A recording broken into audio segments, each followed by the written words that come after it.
And every CBT and EMDR and IFS have different ways to help a person get unblocked with that internal wisdom, which is also this self-healing energy. So my name is David Lim. I'm in the state of Washington. I'm a licensed independent clinical social worker, and I've been licensed since 2010. I have a master's of social work from USC, and I have a MBA from UC Irvine. I've been practicing here, like I said, since actually from 2008. I offer one-on-one psychotherapy. Also, I do couples work and family work. I will do home visits. Right? I also teach at a university. I run a Fidelity DBT group. And then I also offer supervision for hours for people who want to do this. Our specialty was Fidelity trained in DBT, and Fidelity trained in internal family systems, Fidelity trained in EMDR, Fidelity trained in motivational interviewing. When I first started, my big thing was acceptance commitment therapy. That's still pretty important. Background in family services. I worked with an agency when I first started that works with CPS and specialty areas. I would say, anxiety, depression, adjustment, ADD. I've been an ADHD coach, relationships at work, intimate relationships, personality disorders, PTSD. So my self-healing journey is, I think, going to be always a work in progress till the day I leave this planet. My belief is that people aren't really just done with self-healing. It's like self-healing, I think, is akin to if you have a spiritual relationship with a higher power. It's similar to that, and it's like saying, oh yeah, well, I have this belief in this higher power, the universe or God. Oh, I'm finished. So it doesn't really work that way. It's just ongoing, right? So to me, I think self-healing is pretty spiritual. This is my own opinion, and I know many may not believe it, but I think if you are in touch with self-healing, you are actually in touch with God. So that relationship doesn't just end. So that's my belief on that. In terms of more specifics, it's so individualized to the person at hand. You have your basic stuff. It's like if I have an addiction or substance abuse addiction, drinking, and self-healing, first step is to deal with that either through harm reduction or abstinence, right? If I'm struggling with disordered eating, then the first thing is to kind of stabilize understand what's happening and kind of stabilize that. If I have cardiovascular problems or lung problems, right, that might be the first thing. So I think in self-healing, there's always this kind of fundamental block, and then it's like that pyramid, right? So the pyramid goes like this, only this is infinity. It goes to infinity, right? And so then if, let's say, so in my own journey, maybe at some points in my life, I struggled with various addictions. I think alcohol, gambling, relationship addictions. So it was like making sure that I had that under wraps and then working from there. Then I could work on, oh, well, yeah, now I can quit smoking, right? Oh, well, now I can start eating better. Oh, well, now I can, look at my physical fitness. Oh, now I can look at so it never ends, right? It doesn't stop, because once you hit one block of self-healing, then opens up yet another block of self-healing. Self-healing is a very personal journey for each person, and their blueprint looks different. And it's very personal, and it's up to them.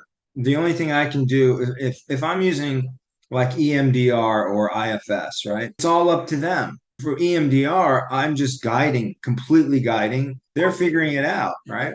With IFS, it's very similar, right? It's their parts know what they want. And so there's an internal wisdom that everybody has, right? And that internal wisdom kicks in, and they know, oh, yeah, I shouldn't be eating all these Pop-Tarts, or I shouldn't be doing these drugs, right? Or too much of it. I know I need to get better sleep. I know So internally, everyone has this kind of, in IFS is called self-led energy. I think in DBT it's called wise mind. It's called the soul in some places. Then there's Buddha mind, right? Some people might refer to as your internal wisdom of your chakras. So it's there. I don't have to really worry about, well, you better do this, you better do that, you better do that, because it's there. Now, if they come to me and they say, so I know what's there, but I need someone to remind me, that's a different story. But I'm never going to push down any kind of self-healing agenda. So the answer to your question is that eventually, if you work with someone, they will get to the whole self-healing issue. And my job is to just patiently wait till they get there and then, oh, okay, well, I could help you with that. And so, and as a therapist, you can do that with different modalities, right? DBT is skills based. It's wonderful. It's kind of, Dr. Marshall Linehan created this. And it's kind of genius in that it's not just cognitive problem. It's not just emotional problem, behavior. It's all of them, right?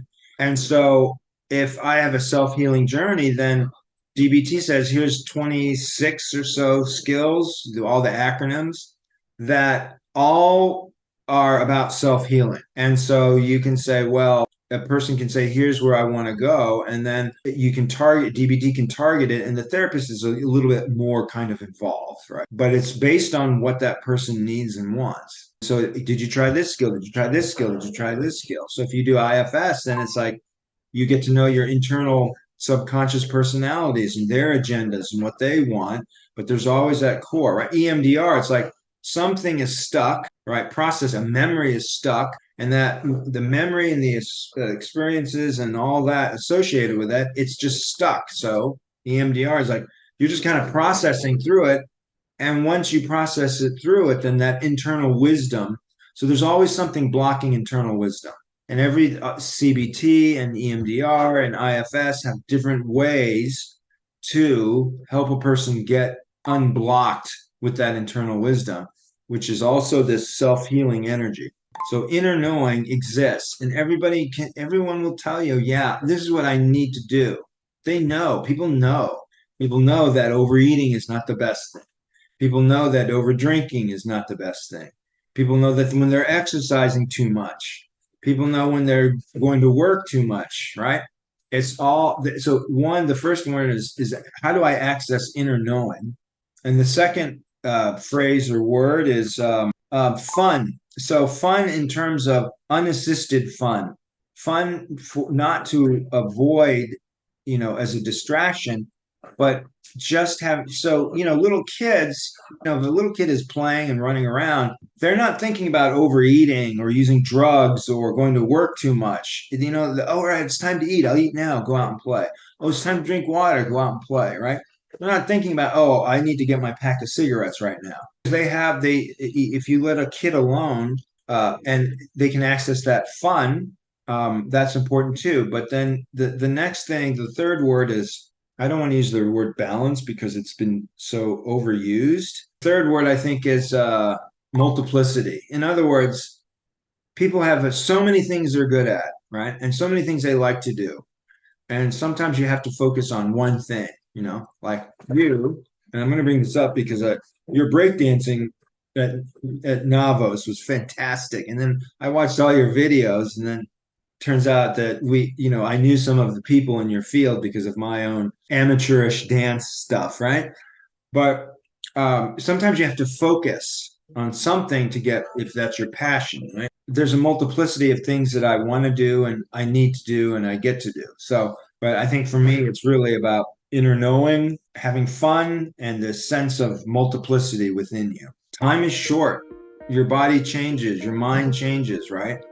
And it's only at the end then people will say, oh my gosh, I wish I had done this, or I wish they have, they might have regrets, right? I think the word of any kind of encouragement is that if you can appreciate things now for what they really are, you're going to be better off. Then it doesn't matter when you appreciate something. You can appreciate on your deathbed, you can appreciate something for the first time that you overlooked for the last 80 years. That's okay too. It's just somehow get into a flow of really appreciating stuff And then that will help kind of curb greed, avarice, seven deadly sins, whatever. So appreciation is my only word, is like get there, and man, life can be pretty cool.